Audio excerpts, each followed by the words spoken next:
What bro? It's very wrong bro. பண்ணுங்கன்னா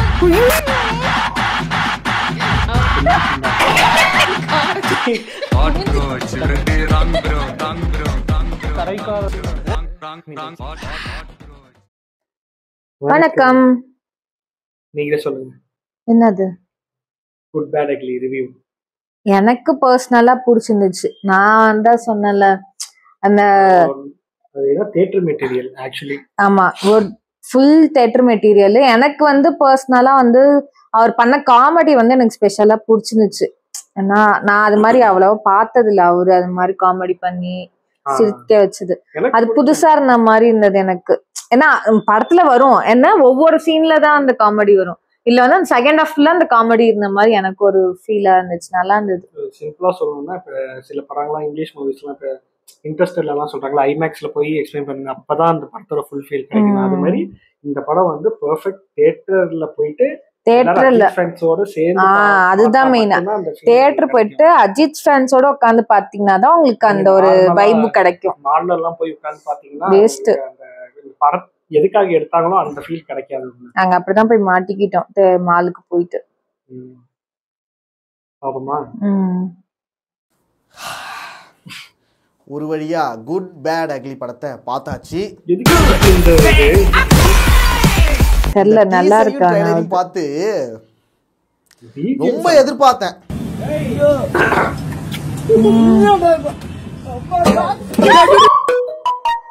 ஒரு தரமான ஏகே படம் வரப்போகுது, ஒரு தரமான ஃபேன் பாய் சம்பவம் நடக்க போகுது அப்படிலாம் ரொம்ப எதிர்பார்த்தேன். பிடிக்கலையோ? அவரும் நாள்ல போய் பார்த்துட்டாரோ இல்ல கடைசி மாத்துவாரு. முடிச்சுட்டாங்க. இருங்க பாய். ஒண்ணு இந்த எக்ஸ்ட்ரீம் போயிடுறாங்க, இல்லைன்னா இந்த எக்ஸ்ட்ரீம் போயிடுறாங்க. ஆனா ஒரு விஷயம் கண்டிப்பா ஏகே ஃபேன்ஸ் எல்லாருக்குமே ரொம்ப பிடிக்கும்டா இந்த படம், அது மட்டும் உறுதி.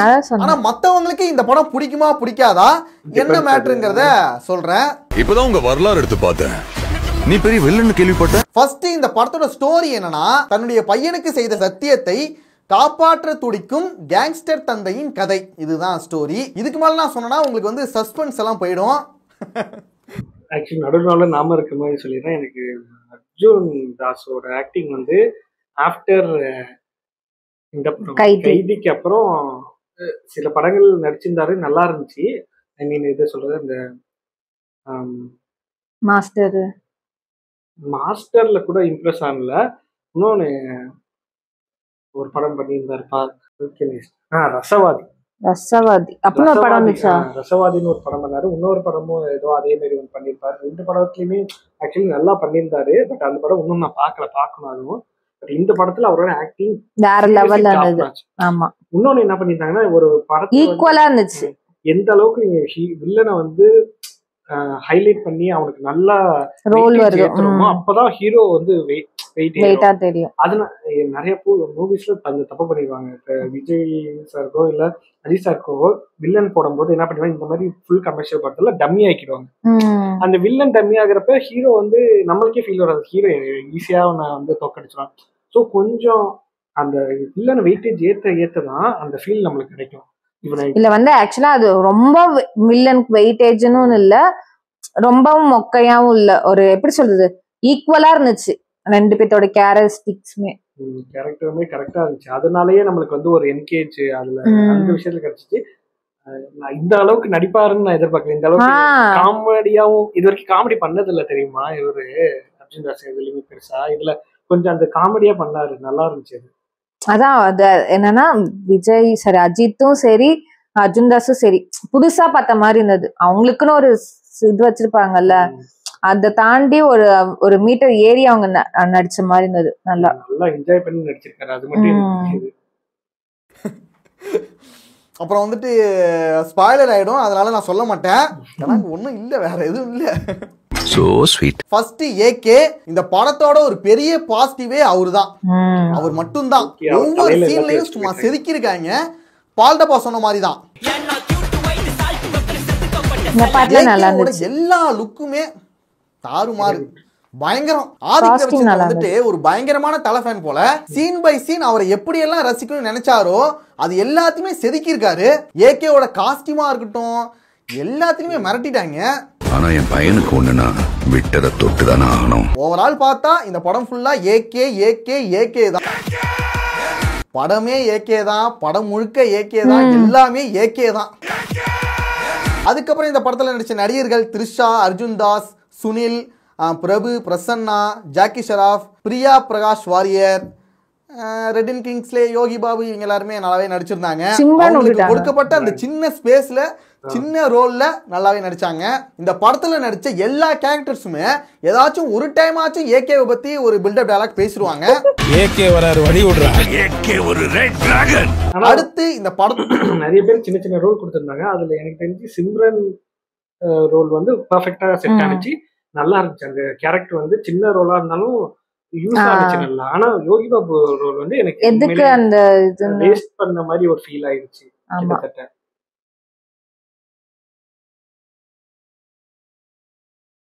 அதனால என்னடா அது சொல்றது ஸ்பாயிலர் ஆயிடும்ல. அப்புறம் அவர் சொல்றது கதையே சொல்லிட்டாரு. இது ஆஃப்டர் ரிவ்யூ தானே பாக்குறோம். ஸ்பாயிலர் எல்லாம் பண்ணா இல்ல, அவர் இவ்வளோண்டு போர்ஷன் தான் வராருன்ற மாதிரி நம்ம சொல்லக்கூடாதுல்ல, அதுக்கு சொல்றேன் நான்.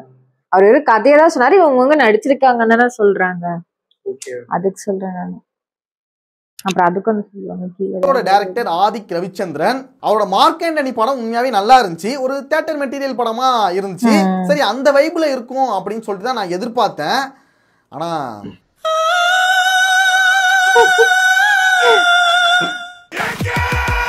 இவரோட முந்தைய படமான மார்க் ஆண்டனி படம் வந்து நல்லா இருக்கும். அதுல சுத்தமா லாஜிக் இல்லைனா கூட ஸ்டோரியும் ஸ்கிரீன் பிளேயும் கொஞ்சம் இன்ட்ரெஸ்டிங்கா இருக்கும். அதுல காமெடி அப்படி இப்படின்னு கொஞ்சம் சேர்த்து விட்டு ஒரு தியேட்டர்ல பார்க்கும்போது ஜாலியா இருந்துச்சு. My darlings, missed you all. ஆனா இந்த படத்துல ஒழுங்கான ஸ்டோரியும் இல்ல, சுத்தமா ஸ்கிரீன் பிளேவும் இல்ல, போயிட்டு இருக்கு. என்னன்னா இந்த படத்துக்கு வந்து ஸ்டோரியும் ஸ்கிரீன் பிளேயும் எழுதவே இல்ல. ஏகேவோட எல்லா படத்தையும் பார்த்திருக்காரு. ஸ்டோரி ஸ்கிரீன் பிளே ரெண்டுத்தையுமே குறை சொல்ற மாதிரி எனக்கு ஃபீல் ஆகல. எனக்கு ஸ்டோரி வந்து நல்ல ஸ்டோரி தான், ஒரு கரெக்டான ஸ்டோரி, ஒரு பெர்ஃபெக்ட் கமர்ஷியல் மூவிக்கான ஸ்டோரி. பட் அத மேக்கிங் ஸ்கிரீன் பிளே ரெடி பண்ணதுல எனக்கு வந்து சொதப்பிட்டாங்கன்னு ஃபுல்லா சொல்ல முடியாது. இவர் ஹைலைட் பண்றதுக்காக சில விஷயம் காம்ப்ரமைஸ் பண்ண போய் அது இல்ல காம்ப்ரமைஸ் நீங்க அது ஓகே, அவர் ஹைலைட் ஏன்னா அவர் தான் ஹீரோனா ஹைலைட் பண்றாங்க ஓகே.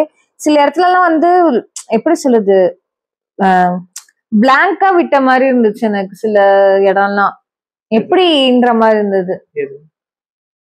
அந்த அந்த ஒரு பையனுக்கு தெரியற நியூஸா இருக்கட்டும், அது அப்புறம் பிரசன்னாவெல்லாம் ஏன் அப்படி யூஸ் பண்ணாங்கன்ற மாதிரி இருந்துச்சு. மார்க் ஆண்டனில லாஜிக் மிஸ்டேக் தெரியல. ஆக்சுவலி கமர்ஷியல் படத்துல லாஜிக் பார்க்க கூடாது, எதுலயுமே பார்க்க கூடாது இல்லை. ஆனாலும் அந்த லாஜிக் மிஸ் ஆகுதுங்கிறத நம்ம வந்து ரியலைஸ் பண்ணாத மாதிரி ஸ்கிரீன் பிளே வச்சிருப்பாங்க. அது வந்து மார்க் ஆண்டனில அந்த இது இருந்துச்சு எக்ஸாக்டா. ஆமா, இதுல வந்து அஜித் சார் மேல தூக்கி வச்சுட்டாங்க எல்லாத்தையும். அவர் அதனால மத்த கேரக்டருக்கு வந்து அவங்க ஒழுங்கா ஒரு ஸ்கிரீன் பிளே பண்ணலன்ற மாதிரி அஜித் சார் தலையில தூக்கி இந்த மிஸ்டேக் எல்லாம் தூக்கி அவர் மேல போட்டுட்டாங்க. அவர் இருக்கா பாத்து பாருங்கிற மாதிரி பண்ண மாதிரி ஆயிடுச்சு. எனக்கு பர்சனலா சொல்றேன், எனக்கு வந்து அப்படி தெரியல. அவங்க என்னன்னா அஜித் சாருக்கு இம்பார்ட்டன்ட் கொடுத்த அந்த இதனால மத்த கேரக்டருக்கு வந்து அவங்க பெருசா கவனிக்கலன்ற மாதிரி எனக்கு ஃபீல் ஆச்சு. அதையும் தாண்டி எனக்கு சிம்ரன் கேரக்டர் கரெக்டா உட்கார்ந்துச்சு. அப்புறம் வேற அர்ஜுன் தாஸ் கேரக்டரும் ஓகே தான். மற்ற படத்துல ரொம்ப டம்மி பண்ணியிருப்பாங்க. அதுக்கு இவர் ஓரளவுக்கு கொஞ்சம் ஹைலைட் பண்ணி காட்டின மாதிரி தான் இருந்துச்சு இந்த படம். அது ஹைலைட் பண்ண அதை நான் சொல்ல பிரபு சார் சொல்றேன், அவங்களெல்லாம் வந்து அவரு ஆக்சுவலா அவரோட படத்துல இருக்காங்க யார் யார் நடிச்சாங்களோ அவங்களதான் யூஸ் பண்ணிருக்காங்க. ஆனா அதுக்கெல்லாம் வந்து ஒரு நல்ல ஒரு ஸ்டோரி இல்லைன்ற மாதிரி இருந்துச்சு. ஏதோ அவங்களெல்லாம் வைக்கணும்னு வச்ச மாதிரி இருந்துச்சு எனக்கு தெரிஞ்சு. அந்த இவரு இருந்தாரு இன்னொன்னு தெலுங்கு ஆக்டர் எனக்கு சுனில் மார்க் ஆண்டனி செம்மையா யூஸ் பண்ணிருப்பாங்க. அதுதான் சொல்றேன் நானு. அவரு ஒரு எப்படி சொல்றது இன்ட்ரோ மாதிரி வர்றது, அதுல வந்து டாப் நாச்சான படத்துல சீன்ல அது ஒன் ஆஃப் தி சீனா இருக்கும். அதையே ரிப்பீட் பண்ற மாதிரி இதுல ஒன்னு ட்ரை பண்ணி பாருங்க. அது நீங்க போய் பாருங்க தியேட்டர்ல. அவன் பயத்துக்கே பயம் காட்டுறவன். ஒவ்வொரு படத்துல இருந்தும் ஒவ்வொரு ரெஃபரன்ஸ் எடுத்து வச்சிருக்காரு. ஒவ்வொரு படத்துல இருந்தும் ஒவ்வொரு டயலாக், ஒவ்வொரு சீன். கை இருக்கும், கால் இருக்கும், மூக்கு இருக்கும், மொழி இருக்கும், ஆனா உயிர். அதுக்கப்புறம் அவர் ஏதாவது ஒரு படங்கள் பார்த்திருப்பாரு, ஹாலிவுட் படங்கள் இல்ல மத்த படங்கள்லாம் பார்த்திருப்பாருல. அந்த படத்துலேருந்து கொஞ்சம் சீன்ஸ் அப்போ அங்கங்கே உருவி அதுலேயும் ரெஃபரன்ஸ் போட்டு ஒரு படமாக எடுத்திருக்காரு. அப்புறம் ஃப்ரீ டைமில் வந்து சோஷியல் மீடியா பக்கமும் போயிருப்பாரு போல. அதுல வர கொஞ்சம் ட்ரெண்டிங் சாங்ஸ், அது வர ட்ரெண்டிங் ட்ரெண்டிங் டைலாக்ஸ், ஸோ அதையும் சேர்த்து போட்டு வச்சிருக்காரு. தான் ஒரு ஏகேவோட மொரட்டு ஃபேனுங்கிறத நிரூபிக்கிறதுக்காக ஒரு படம் எடுத்து வச்சிருக்காரு. அப்படி பண்ணது ஓகே தான், ஆனா அது ஜென்ரல் ஆடியன்ஸுக்கு எப்படி பிடிக்கும்? ஏகே ஃபேன்ஸை தவிர மத்தவங்க இருக்காங்களே அவங்கள பத்தி கொஞ்சம் யோசிச்சிருக்கணும்ல. எங்க அப்பாவை கார்ல இருந்து நடு ரோட்ல தள்ளி விட்டதே அவர்தான். அவங்கள பத்தி கொஞ்சமாச்சும் நீ யோசிச்சிருந்தா அவங்க தானே போய் தியேட்டர்ல பாக்குறாங்க, அமௌண்ட் கொடுக்குறாங்க. கொஞ்சமாச்சும் நாங்க வந்து ரொம்ப கூட எதிர்பார்க்கல, கொஞ்சமாச்சும் பெட்டரா இருந்திருந்தா இந்த படம் ஒரு நல்ல படமா கூட சொல்லியிருக்கலாம். வாழ்க்கையில என்னெல்லாம் பண்ணக்கூடாதோ சில சமயங்கள் அதெல்லாம் பண்ணணும் பேபி. அடுத்து இந்த படத்துல இருக்கிற எக்கச்சக்கமான பில்டப், ஒரு சீன்ல பில்டப் பண்ணலாம், 2 சீன்ல பில்டப் பண்ணலாம், படம் முழுக்கவா பில்டப் பண்ணிட்டு இருப்பீங்க. அவனே பிரேக் பண்ணிட்டு வந்திருக்கானோ. எனக்கு ஆக்சுவலி இந்த மாதிரி போர்ஷன் தான் பிடிக்கல. ஃபர்ஸ்ட் ஆஃப் ஆல் லிட்டரலி எனக்கு அதெல்லாம் பிடிக்கல. கேஜிஎஃப்ல வர வில்லன் கூட இதுல வரான். அந்த சலார் படத்துல கூட பில்டப் பண்ணிட்டு இருப்பார்ல, அவரு கூட வராரு. இந்த படத்துல வர வில்லன் இவரு யாரு, விஜயவர்தராஜ், அவர் ரிவ்யூ மாதிரி சும்மா போட்டு அதுல சொல்லியிருந்தாரு, இந்த படத்துக்கு வந்து இது மாதிரி கேஜிஎஃப்ல பேசுற மாதிரியே வேணும் அப்படின்னு பாத்துருக்காங்க. கேஜிஎஃப்ல பேசுறாரு, சம்பளம் கொடுத்து பையா நீங்களே வந்து பேசி கொடுத்துட்டு போயிடுங்க அவரும் அதுல பேசுற மாதிரியே பேசியிருப்பாரு. ஒரு ரெட் டிராகன் அந்த டைலாக் அதே மாதிரிதான் கேஜிஎஃப்லயும் பேசியிருப்பாரு அவரு. ஆனா ஓவராலா சொல்லணும்னா அஜித்தோட ஆக்ஷன் நல்லா இருந்தது. அதாவது மூவி அவர் நடிச்ச விதம் சொல்றேன், அவர் பண்ணது. மத்தபடி பாத்தீங்கன்னா பில்டப் தான், அதெல்லாம் பில்டப் ஆப்போசிட்ல உட்காந்து பில்டப் பண்ணுவாங்க. அவரே வந்து போதும் சொல்லுவாரு. அதுவே எப்படி இருக்கும்னா, இது டூ மச்சா போகுது, நீங்க தேவையில்லைன்னு உட்காருங்க, நான் யாருன்னு உங்களுக்கு தெரியுங்கிற மாதிரி தான் இருக்கும். ஆமா, அவரே ஆனா 2-3 இடத்துல அத சொல்லுவாருல்ல, போதும் போதும் அப்படிம்பாரு. வில்லன்களும் பில்டப் தான் பண்ணிட்டு இருக்காங்க. சின்ன பையா, அவரோட வியாபாரம் உனக்கு தெரியாம பேசிட்டு இருக்கறடா. அப்புறம் எனக்கு இந்த படத்துல பிடிச்ச ஒரு சில சீன்ஸ்லாம் இருக்கு, அதை சொல்லிடுறேன். ஃபர்ஸ்ட் இன்ட்ரோ, அது தீனா இன்ட்ரோ வரணும், அது நல்லா இருந்துச்சு. அதுக்கப்புறம் காரப்பொரி, அப்புறம் இந்த வாலி ரெஃபரன்ஸ் வச்சது, அப்புறம் வந்து சிம்பிள் அந்த சீன்ஸ், அப்புறம் இன்டர்வல் பிளாக் வந்து சம பிளாஸ்ட், அது நல்லா இருந்துச்சு. அந்த இன்டர்வலுக்கு முன்னாடி இருக்கிற சீன்ஸுமே நல்லா தான் இருந்துச்சு. அதுல வந்து நான் ஒரு ஃப்ராங்கா சொல்லணும்னா, எனக்கு வந்து இன்டர்மிஷன்ல இருந்து ஒரு இன்டர்மிஷன் முன்னாடி அந்த ஒரு 1/4 மணி நேரம் 20 நிமிஷம் அந்த ஃபைட் செம்ம சூப்பரா இருந்துச்சு. அந்த ஃபைட்டோட சேர்ந்து அப்பதான் வந்து ஒரு சில விஷயங்கள் ரிவீல் ஆகிற மாதிரி காட்டுறப்ப நல்லா இருந்துச்சு. அப்படியே முடிக்கும் போது அந்த டயலாக்கோட முடிக்கிறப்ப போயிட்டு இருந்துச்சு படம். எனக்கு ஆக்சுவலா எனக்கு அப்படிதான் இருந்தது. அந்த ஒரு இன்டர்மிஷனுக்கு முன்னாடி 20 மினிட்ஸ்ல இருந்து நல்லா இருந்தது. அதுக்கு முன்னாடி எனக்கு ஃபர்ஸ்ட் ஹாஃப்ல அந்த முன்னாடிலாம் எனக்கு பிடிக்கல. அது வந்து அது ஓவர் பில்டப்பா இருந்த மாதிரி தான் இருந்துச்சு. மத்தபடி பின்னாடி வரதெல்லாம் சூப்பரா இருந்துச்சு. அதுக்கப்புறம் செகண்ட் ஹாஃப்ல அது என்னன்னு தெரிஞ்ச பிறகு அவரு உள்ள வந்து நடிக்கிற மாதிரி இருந்தது. அதுக்கு முன்னாடி பாத்தீங்கன்னா மத்தவங்க குடுக்குற பில்டப்ல அவர் வந்து சும்மா வந்துட்டு போற மாதிரி இருக்கும். சொன்னா அந்த இதுலயே பிரிச்சிருக்காங்க குட் பேட் அக்லியே. குட்டா வர போர்ஷன் வரைக்கும் பார்த்தோம்னா நம்மளுக்கே ஒரு மாதிரி சலிப்பு தட்டுற மாதிரி போதும் இதுன்ற மாதிரி இருக்கும். பேடா மாறும், அதுல இருந்து பிக்கப் ஆகாம அக்லில முடிச்சிருப்பாங்க. அப்படிதான் படமே இருக்கு. பேசுற டயலாக்ஸா இருக்கட்டும், அந்த போன் கால் வந்து திரிஷா பேசுற மாதிரி ஒண்ணு இருக்கும், அது அந்த சீன்ஸ்மே ஓவரால சூப்பரா இருந்துச்சு. அப்புறம் இந்த புலிபுலி சாங் வரும்போது ஒரு சேசிங் சீன் வரும், அது நல்லா இருந்துச்சு. அப்புறம் அங்கங்க ஏகே பேசுற டயலாக்ஸ் வந்து கொஞ்சம் காமெடியா இருக்கும், அதெல்லாம் ரசிக்கிற மாதிரி இருந்துச்சு. அதெல்லாம் நல்லா இருந்துச்சு. எவ்வளவுதான் குட்டா இருந்தாலும் இந்த உலகம் நம்ம இதெல்லாம் அழகா இருந்தாரு தியேட்டர்ல பார்க்க. அடுத்து ஜிவி பிரகாஷ் மியூசிக் பத்தி நம்ம சொல்லியே ஆகணும். ஒத்தரு பாத்தாரன், புலி புலி புலி புலி எதுவுமே வந்து தொட்டு தொட்டு பேசும் சுல்தானா, அப்புறம் இன்னொரு சாங் ஒண்ணு வந்துச்சு, இளமை இதோ இதோ, அந்த சாங்கா இருக்கட்டும். அப்புறம் விழி சாங், அதை மிஸ் பண்ணிட்டேன் பாரு. ஈழம் படத்துல வரும்ல அந்த சாங் வந்து இந்த படத்துல சூப்பரா இருந்துச்சு. இதுதான் ஜிவி பிரகாஷோட மியூசிக்னு சொல்லலாம். இந்த ரீமேக் சாங் எல்லாமே நல்லா தானே இருந்துச்சு. பேக்ரவுண்ட் ஸ்கோர் சொல்ல போனா 1-2 இடத்துல நல்லா இருந்துச்சு. Okay okay, GV Prakash buildup பண்ணாலும் ஜிவி பிரகாஷ் கூட பில்டப் தான் பண்ணிருக்காரு. அவர் இந்த சோசியல் மீடியால பில்டப் பண்ண அளவுக்கு பெரிய சம்பவம் அவரு வந்து பண்ணல. புலி புலி சாங் எனக்கு ரொம்ப பிடிச்சிருந்துச்சு. எனக்கு எல்லா பாட்டுமே பிடிச்சிருந்துச்சு. ஜிவி வராரு வழி விடுறாரு. ஆனா ஒரு உண்மை என்னன்னா, விடாமுயற்சி படத்துல ஃபேன்ஸ் எல்லாருமே ரொம்ப சைலண்டா செலிப்ரேஷன் பண்ண முடியாத ஒரு சிச்சுவேஷன்ல இருந்தாங்க. ஆனா இந்த படத்துல ஃபுல் அண்ட் ஃபுல் செலிப்ரேஷன் தான். ஃபேன்ஸுக்கு இது ஒரு செம்ம ட்ரீட்னு சொல்லலாம். ஏன்னா இந்த படமே ஃபேன்ஸுக்காக தான், ஃபேன்ஸுக்காக மட்டும் தான். ரொம்ப வருஷம் ஆச்சுல. ஜிபியூங்கிறது ஒரு தனி உலகம். அங்க வந்து என்ன வேணா நடக்கலாம், எதை வேணாலும் எப்படி வேணாலும் மாத்தி அமைக்கிற சக்தி வந்துட்டு நம்ம ஆதிக் ரவிச்சந்திரன் கிட்ட இருக்கு. அதனால அவர் இஷ்டத்துக்கு பூந்து விளையாடி இருக்காரு. திடீர்னு ஜான்விக் வருவாரு, திடீர்னு டான்லி வருவாரு, வருவாரு. இந்த ஃபேண்டசி வேர்ல்டுல நீங்க லாஜிக்குமே சுத்தமா எதிர்பார்க்காதீங்க, அது கிடையாது.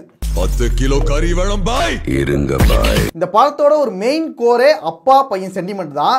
அதுவே இந்த படத்துல சுத்தமா ஒர்க் அவுட் ஆகல. தனக்கு ஃபேமிலி தான் ரொம்ப முக்கியம், அவங்களுக்காக தான் இவ்வளவு விஷயம் நான் பண்றேன், அவங்களுக்காக தான் இந்த கனெக்ஷன் அப்படிங்கிற விஷயத்தை அடிக்கடி சொல்லிக்கிட்டே இருப்பாரு. ஆனா இவருக்கும் ஃபேமிலிக்கும் இருக்கிற ஒரு எமோஷனல் கனெக்ட் வந்து சுத்தமா இருக்கவே இருக்காது. அவர் கேங்ஸ்டரா இருந்து என்ன வெளியில பண்ணியிருந்தாரோ அதையே தான் ஜெயில பண்ணிட்டு இருப்பாரு. ஆனா உயிர் அப்புறம் அந்த பையனை காப்பாற்றணும்னு சொல்லிட்டு நமக்கு சுத்தமா தோணவே இல்லை. அந்த ஒரு தவிப்போ, அந்த ஒரு ஐயோ காப்பாத்தணும் ஏதாவது பண்ண போறாங்களா அப்படிங்கிற ஒரு பயம் எதுவுமே கிடையாது. த்ரிஷா செத்தா என்ன, பையன் செத்தா என்ன, யாரு செத்தா நமக்கு என்னடா, நமக்கு ஏகே மட்டும் போதுண்டா அப்படிங்கிற மாதிரி தான்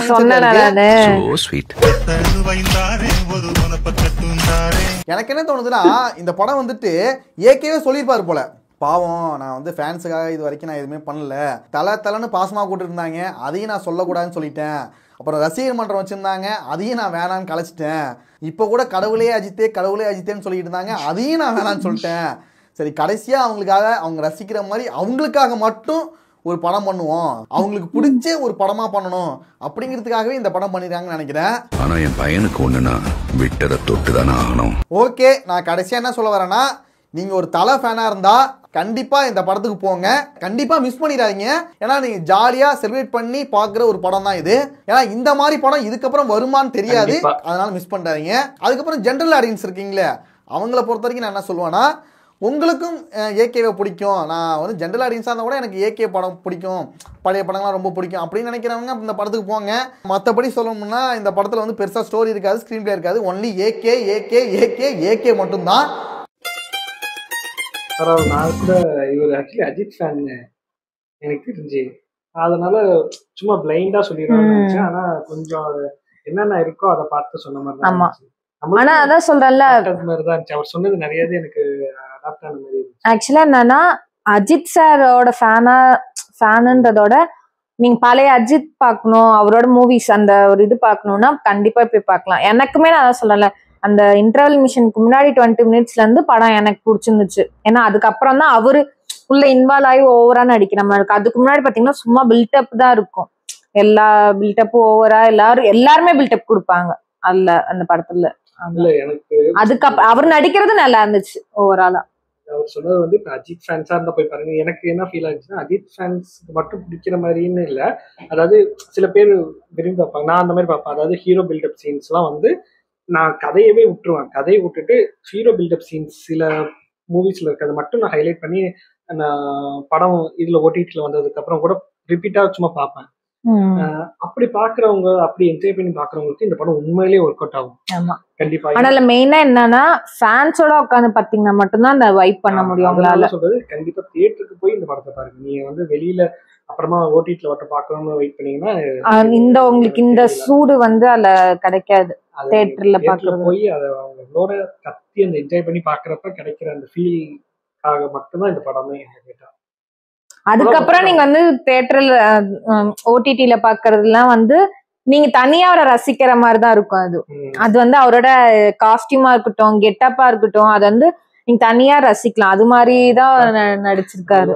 சொல்லுவோம் ஒரு டைலாக், மலேசியால வேற யார்ட்டையாவது அவர் கொண்டு இது கொடுத்துருக்கேன், மொத்த மலேசியால இருக்க கேங்குக்கே கொடுத்துருக்கேன். இப்ப மொத்த மலேசியாவே அந்த உடனே வில்லாது அந்த தியேட்டர் அந்த பிஜிஎம்மோட அந்த அடுத்த கட்டு சீனு சூப்பரா மெர்ஜ் ஆயிருக்கும். ஸோ எடிட்டரோட ஒர்க்கு எனக்கு தெரிஞ்சு, எடிட்டர் ஒர்க் பத்தி சொல்றதுக்காக சொல்றேன், எடிட்டர் ஒர்க் உண்மையிலே எனக்கு ரொம்ப பிடிச்சிருந்துச்சு. இவரே தான் வந்து மார்க் ஆண்டனி ஒர்க் பண்ணியிருக்காரு, விஜய் வேலுக்குட்டி ஐ திங்க் கரெக்ட்னு நினைக்கிறேன், அவரே தான் ஒர்க் பண்ணாரு. ஏன்னா மார்க் ஆண்டனி டைம் டிராவல் அது கஷ்டம் எடிட் பண்றது, அதையே சூப்பரா பண்ணிருக்காரு. எனக்கு அப்புறம் தான் நான் ட்ரெய்லர்லயே சொன்னேன், கட்டு செம்மையா இருக்கு, யார் பண்ணிருக்கான்னு தெரியல, நல்லா இருக்கு. ஆனா எனக்கு தெரிஞ்ச அந்த ஸ்டோரி அவங்க சொன்னாங்களே, அந்த டாங்லி வந்தது, மணிஷ் ப்ரொஃபசர் வந்தது, அது வந்து ஒரு எப்படி சொல்றது, அது ஒரு ஸ்டோரியா கிரியேட் பண்ணது வந்து நல்லா இருந்துச்சு. உண்மையாலுமே அது வந்து சர்ப்ரைஸா இருந்துச்சு எங்களுக்கு பார்க்க.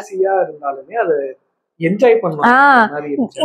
அது எப்படி அவர் வந்து கனெக்ட் பண்ணாரு.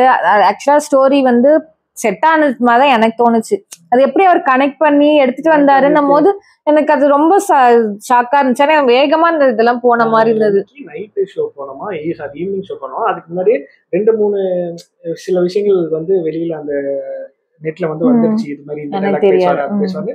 சோ அதெல்லாம் எனக்கு வந்து முன்னாடி கொஞ்சம் தெரிஞ்சு. பட் இந்த 3 பேரோட செம சர்ப்ரைஸா இருந்துச்சு அது எங்களுக்கு. இது வந்து எனக்கு செம சர்ப்ரைஸ். இவ்வளவு அவர் பின்னாடி தாங்கி நின்றுட்டு இருக்க அந்த பாடியை காட்டினே எனக்கு நாங்க விசில் அடிக்கலான்னு பார்த்தா எங்க பக்கத்துல இருக்கவங்களாம் அப்புறம் மண்ணுங்க மாதிரி உட்காந்து பாத்துட்டு இருக்காங்க. எங்க நம்ம தெரியாம வேற எதுவும் படத்துக்கு வந்துட்டோம். ஒருத்தவங்க கூட ஒண்ணும் பண்ணல. அதனாலதான் உங்கள்கிட்ட சொல்லிட்டேன், திரும்பி ஃபேன்ஸோட உட்காந்து பாருங்க, அப்பதான் என்ஜாய் பண்ண முடியும். உங்களுக்குமே அந்த ஃபீல் கிடைக்கும். மால்ல போய் பாத்தீங்கன்னா பொம்மை மாதிரி உட்காந்து பாத்துட்டு வரணும். கிளாப் மட்டும் தான் பண்ணுவாங்க. நல்லா இருந்துச்சு. அதான் தியேட்டர் எக்ஸ்பீரியன்ஸ்ல போய் பாருங்க, கண்டிப்பா இந்த படம் உங்களுக்கு ரொம்ப பிடிக்கும். நல்ல ஒரு படம். எனக்கு தெரிஞ்சு ஒரு என்ஜாய் பண்ணோம் நாங்க டிராகனுக்கு அப்புறம். எனக்கு ரொம்ப பிடிச்சிருந்தது அஜித் சாரோட டிஃப்ரெண்டான, அதாவது எல்லாத்தையும் மறந்து ஒரு ஃபேன்ஸ்க்காக நடிச்ச அந்த ஒரு ஃபீல் நல்லா இருந்துச்சு. எனக்கு பிஜிஎம்மும் எனக்கு அவர் ஒர்க்கு நல்லா இருந்துச்சு, ரொம்பவே நல்லா இருந்துச்சு. GV Prakash work. இப்போ இது பேர் எக்ஸாம்பிள் சொன்னேன், ஜிவி பிரகாஷ் வந்து விஜய் ஃபேன். வந்து நம்மள சொல்ற மாதிரி ஜிவி பிரகாஷ் விஜய் ஃபேன், அதனாலதான் வந்து இவர் சரியா மியூசிக் போடலாம். ஆக்சுவலி நான் நல்லா தானே போட்டாரு. இல்ல நான் தான் சொல்றேன், இப்ப அவரு கூட சொன்ன ஜிவி பிரகாஷ் சொல்லுங்க புலன்னு, அதுல வர பாட்டு எல்லாமே பாத்தீங்கன்னா ஹெவி மியூசிக். அது உங்களுக்கு மியூசிக் அதிகமா போச்சுன்னா அவங்க என்ன பாடுறாங்கன்றதே கேட்காது உங்களுக்கு உண்மையாலுமே. அது வந்து அவர் கரெக்டா பேலன்ஸ் பண்ணி உங்களுக்கு அந்த லைன்ஸ் கேட்கற மாதிரி பண்ணிருந்தாங்க எனக்கு தெரிஞ்சு. நான் சொல்றேன், இதே மத்த மியூசிக் டைரக்டர்லாம் சொல்லணும்னா ரொம்ப ஹெவியா அந்த பீட்டு கேட்க கேட்க அந்த பாட்டு எப்படா முடியும்ன்ற மாதிரிலாம் இருந்திருக்கு நம்மளுக்கு. அது பார்க்கும்போது வந்து எல்லா பாட்டுமே சூப்பரா இருந்துச்சு. அதாவது அந்த புலி சாங் எல்லாம் வேற லெவல்ல இருந்தது. அன்னைக்கு நம்ம வந்து என்ன அந்த பாட்டு பார்த்தப்ப லிரிக் வீடியோ பார்த்தப்ப நீ வந்து சொன்ன இந்த பாட்டு வந்து பையனை காப்பாத்துறப்ப வேணா வந்துடும். நான் நினைச்சேன் இதெல்லாம் அப்பெல்லாம் வராது, கிளைமேக்ஸ் முன்னாடிதான், ஏன்னா இது ஹை பவரா இருக்கு, கடைசியில தான் போட்டு முடிப்பாங்கன்னு நினைச்சேன். கடைசியில பார்த்தா உண்மையிலே பையனை காப்பாத்துறப்ப. ஏன்னா அது வந்து அது மாதிரி ஒரு இதுதான், ஒரு ஒரு எப்படி சொல்றது, அது மாதிரி ஒரு பவர் பேக்கான ஒரு இதுதான் அந்த பாட்டு வந்து. உண்மையாலுமே அந்த பாட்டு சரி, விஷுவலும் சரி நல்லா இருந்துச்சு பார்க்க. எனக்கு பிடிச்சிருந்துச்சு அந்த பாட்டு. ஆக்டிங் பிளஸ் அவர் பிரசன்ஸ். ரெண்டாவது ஜிவி பிரகாஷ் மியூசிக் செம்ம கரெக்டா ஃபிட் ஆயிருந்துச்சு, சூப்பரா இருந்துச்சு. மூணாவது எனக்கு எடிட்டிங் ரொம்ப சூப்பரா இருந்துச்சு. நாலாவது எனக்கு மற்றபடி இவர் ஆக்டிங் வேணா சொல்லலாம், எனக்கு அர்ஜுன்தாஸ் ஆக்டிங் ரொம்ப பிடிச்சிருந்துச்சு. எனக்கு இல்ல மெயினா அந்த படத்துல எல்லாத்தோடமே நான் எனக்கு பிடிச்சது எல்லாம் சொன்னேன். மெயின் என்னன்னா அந்த கடைசி ஒரு 5 நிமிஷமா 10 நிமிஷமா அந்த கார் சீன் நல்லா இருக்கு. அது இல்ல, கடைசியா ஒரு எப்படி சொல்றது, என்ன சொல்லுவாங்கன்னு எனக்கு தெரியல. ஸ்கிரீனுக்கு பின்னாடி அவங்க ஆக்ட் பண்ணது, பிஹைண்ட் தி ஸ்கிரீன். அது வந்து ரொம்ப என்ஜாய் பண்ணி அது ஆக்சுவலா அது பாக்கிறதுக்கு நான் வெயிட் பண்ணேன். அது வரும்னு எனக்கு தெரியாது. அது போட்டாலே நான் அது முடிகிற வரைக்கும் நின்று பார்த்துட்டு வந்தோம். ஏன்னா நான் அது பார்த்தது கிடையாது அவ்வளவா நான் அவரோட மூவில. பிஹைண்ட் தி ஸ்கிரீன் ப்ளூப்பர்ஸ் போடுவாங்க, அந்த அளவுக்கு அதுல எப்படி ஜாலியா நடிச்சிருந்தாரோ அது மாதிரி ஃபன்னா. ஆமா, லிட்டரலி அப்படிதான். அந்த மங்காத்தாக்கு வந்து அவர் எப்படி அந்த ஒரு அவர் ஒரு இன்வால்வ்மெண்ட் பண்ணி ஒரு ஃப்ரீயா கேஷுவலா நடிச்சிருப்பார்ல, அது மாதிரி இதுல இருந்துச்சு. அந்த பிஹைண்ட் தி ஸ்கிரீனும் பாருங்க நல்லா இருந்துச்சு, அதுவுமே நல்லா இருந்தது. கடைசியா வந்து எனக்கு காஸ்டியூம் வந்து ஆர்ட் ஒர்க் டாப் மேட்ச் உண்மையில. அதாவது ஒரு தனி வேர்ல்ட் கிரியேட் பண்ணணும்னா இப்படிதான் இருக்கணும். அதுதான் நான் சொன்னேன். காஸ்டியூம் ரொம்ப பிடிச்சிருந்துச்சு, செம்ம காஸ்டியூம்ஸ் எல்லாமே. அதுல போட்டிருந்த காஸ்டியூம்ஸ், அவர் போட்டிருந்த ஜுவல்ஸ் எல்லாமே மேட்ச் ஆனிச்சு. கடுக்குன்னு 2 கால். அதுவும் இல்லாம கடைசி ஃபைட் அப்ப ஒரு ட்ரெஸ் போட்டுட்டு வருவாரு கார்ல, நான் வரேன் பாரு அப்படின்னு சொல்லிட்டு வரப்ப ஒரு ட்ரெஸ் போட்டு, அந்த ட்ரெஸ் நல்லா இருந்துச்சு. எப்படி சொல்றதுன்னா ஃபங்கியா, எப்படி சொல்றது, அந்த எனக்கு லாஸ்ட் அந்த அவர் அந்த கன்னை தூக்கிட்டு வருவார் தெரியுமா, கடைசி சீன். அதுவும் நல்லா இருந்துச்சு. அது வந்து எனக்கு அந்த காஸ்டியூம் எனக்கு ரொம்ப பர்சனலா பிடிச்சிருந்துச்சு. ரெட் டிராகன் அதுவும் நல்லா இருந்துச்சு. அந்த சீனும் சரி, அவர் அந்த இறங்கி வர்றதும் நல்லா இருந்தது. எனக்கு பிடிச்சி, எனக்கு தெரிஞ்ச எனக்கு ரொம்ப நம்ம அவரை ரசிச்சு பார்த்துருக்கோம் போல. இன்ச் பை இன்ச்சா பேசிட்டு இருக்கோம். நல்லா இருந்தது, நீங்களும் போய் பாருங்க. ஓகே, வேற ஒரு வீடியோல. ஆனா இதெல்லாம் நினைப்பாங்களா கீழே காலி ஊத்துனதால நம்ம பேசுறோம்னு? அப்படிலாம் இல்ல, உண்மையா நல்லா இருந்தது. அதனாலதான் சொல்றோம். பிடிக்காததும் நாங்க சொல்லிருக்கேன். ஏன்னா ஃபர்ஸ்ட் எல்லாம் ஓவர் பில்டப்பா தான் இருந்துச்சு. பார்த்துட்டு வந்து நாங்க ரிவ்யூ சொல்றோம் அப்படிதான் சொல்லுவோம். சம்டைம்ஸ் வந்து சொல்லிருக்க மாட்டோம். ஆமா, ஏன் பேச மாட்டோம்னா பாத்துருக்க மாட்டோம் நாங்க. பார்த்துருக்க மாட்டோம். சம்டைம்ஸ் எங்களுக்கு கனெக்ட் ஆகாம போறதுனால இதை நம்ம சொல்லி ஏன் உங்களுக்கு ஹர்ட் ஆகும் அந்த மாதிரி சொல்றது இல்லை. இதுவே ரிவ்யூ கிடையாது, இது எங்களோட பாயிண்ட் ஆஃப் வியூ. அவ்வளவுதான் எனக்கு தெரிஞ்ச. ஆமா, நான் தான் சொல்றேன், நான் டிராகனுக்கு அப்புறம் ஒரு என்ஜாய் பண்ணி நான் தியேட்டர்ல பார்த்த படம் இது. அப்ப இந்த ரீசன்ட் டைம்ல சொல்றேன். நான் டிராகன் வந்து அது ஃபர்ஸ்ட் போகும்போது என்ன படம் இப்படி எடுத்து வச்சிருக்கான்ட்டு புலம்பிட்டு இருந்தேன் நானு. செம்ம டென்ஷன் ஆயிடுச்சு, என்ன படம் இப்படி இருக்குன்னு. அதே ஃபீல் தான் எனக்கு இதுலயுமே இருந்தது. என்னடா படம் அது இப்படி இருக்கு ஓவர் பில்டப்பா இருக்குன்னு. ஆஃப்டர் செகண்ட் வரும்போது நான் அதான் சொல்ல, நான் ஃபுல்லா யார் என்ன பாக்குறாங்க என்ன இதெல்லாம் நான் பார்க்காம நான் ரொம்ப என்ஜாய் பண்ணி பார்த்தேன். டிராகனும் அது மாதிரிதான் இருந்தது, இதுவும் அப்படிதான் இருக்கு. அதனால ரெண்டுமே நீங்க அதுவும் தியேட்டர்ல பார்க்க வேண்டியதுதான், இதுவும் தியேட்டர்ல பார்க்க வேண்டிய ஒரு படம் தான். அது ஃபேன்ஸ் மக்களோட அந்த சத்தத்தோட பார்த்தாதான் நல்லா இருக்கும். வேற ஒரு வீடியோல பாய்.